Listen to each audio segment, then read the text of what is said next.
ഇടതുകോട്ട തകർത്ത് രാജക്കാട് ഗ്രാമപഞ്ചായത്ത് ഭരണം തിരിച്ചുപിടിക്കാൻ യുഡിഎഫിന് കഴിഞ്ഞെങ്കിലും മുന്നണി ധാരണ പ്രകാരം സീറ്റ് നിഷേധിച്ച മുസ്ലിം ലീഗ് 9-ാം വാർഡിൽ യുഡിഎഫ് സ്ഥാനാർത്ഥിക്കെതിരെ റിബലായി മത്സരിച്ച് വിജയിച്ചത് കോൺഗ്രസിന് തിരിച്ചടിയാണ്.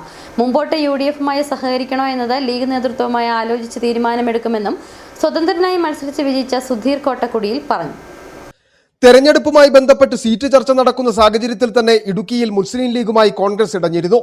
ഉടുമ്പൻചോല താലൂക്കിലെ 2 പഞ്ചായത്തുകളിൽ 3 വാർഡുകൾ മാത്രമാണ് ലീഗ് ആവശ്യപ്പെട്ടത്. എന്നാൽ ഇത് നൽകാൻ കോൺഗ്രസ് തയ്യാറായിരുന്നില്ല. മാത്രവുമല്ല, നെടുങ്കണ്ടത്ത് മുമ്പ് മത്സരിച്ച സീറ്റുകളും നൽകാതെ വന്നതോടെയാണ് രാജാക്കാട് ഗ്രാമപഞ്ചായത്തിലെ 9-ാം വാർഡിൽ മുസ്ലിം ലീഗ് ജില്ലാ ജനറൽ സെക്രട്ടറി സുധീർ കോട്ടക്കുടി സ്വതന്ത്രനായി മത്സര രംഗത്തെത്തിയത്. ഇവിടെ യുഡിഎഫ് സ്ഥാനാർത്ഥിയാകട്ടെ 3-ാം സ്ഥാനത്തേക്ക് പിന്തള്ളപ്പെട്ടു. സ്വതന്ത്ര സ്ഥാനാർത്ഥിയായി മത്സരിച്ച സുധീർ കോട്ടക്കുടി 363 വോട്ടുകൾ പിടിച്ചു. ഇടത് സ്ഥാനാർത്ഥിയായ പ്രിൻസ് മാത്യു 267 വോട്ട് നേടിയപ്പോൾ യുഡിഎഫ് സ്ഥാനാർത്ഥി സിബി കൊച്ചുവള്ളാട് നേടിയത് 125 വോട്ടുകളാണ്. യുഡിഎഫ് സ്ഥാനാർത്ഥിയുടെ പരാജയവും സ്വതന്ത്ര സ്ഥാനാർത്ഥിയുടെ വിജയവും കോൺഗ്രസിന് വലിയ തിരിച്ചടിയാണ്.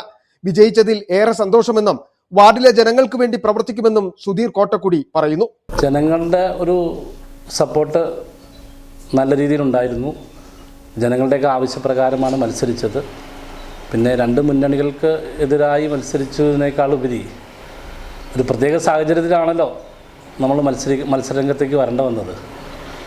എന്നായാലും നമ്മുടെ നാട്ടിലെ ജനങ്ങൾ നല്ല രീതിയിലുള്ള സപ്പോർട്ട് അവരുടെ ഭാഗത്തു നിന്നുണ്ടായിട്ടുണ്ട്. എൻ്റെ പ്രവർത്തനങ്ങളിലാണെങ്കിൽ പോലും അവരുടെ അകമഴിഞ്ഞ സ്നേഹവും കരുതലുമൊക്കെ അതിനുണ്ടായിട്ടുണ്ട്. എപ്പോഴും ഞാൻ എൻ്റെ കടപ്പെട്ട് നിൽക്കുന്നത് എൻ്റെ നാട്ടിലെ ജനങ്ങളോട് തന്നെയാണ്. നമ്മുടെ രാജാക്കാട് പഞ്ചായത്തിലെ തന്നെ ഏറ്റവും സാധാരണക്കാരായ ആളുകൾ ഏറ്റവും കൂടുതൽ അധിവസിക്കുന്ന ഒരു മേഖലയാണ് നമ്മുടെ ഈ 9-ാം വാർഡ്, പഴയ വിടുതി, മമ്മട്ടിക്കാനം ഉൾപ്പെടുന്ന ചങ്ങാടക്കടവ് ഉൾപ്പെടുന്ന മേഖല. ഇവിടുത്തെ ആളുകൾ ഏറ്റവും രൂക്ഷമായി നേരിടുന്ന കുടിവെള്ളം പ്രശ്നവും പാർപ്പിടം, സഞ്ചാരയോഗ്യമായ റോഡുകളുടെ അഭാവവും ഉണ്ട്.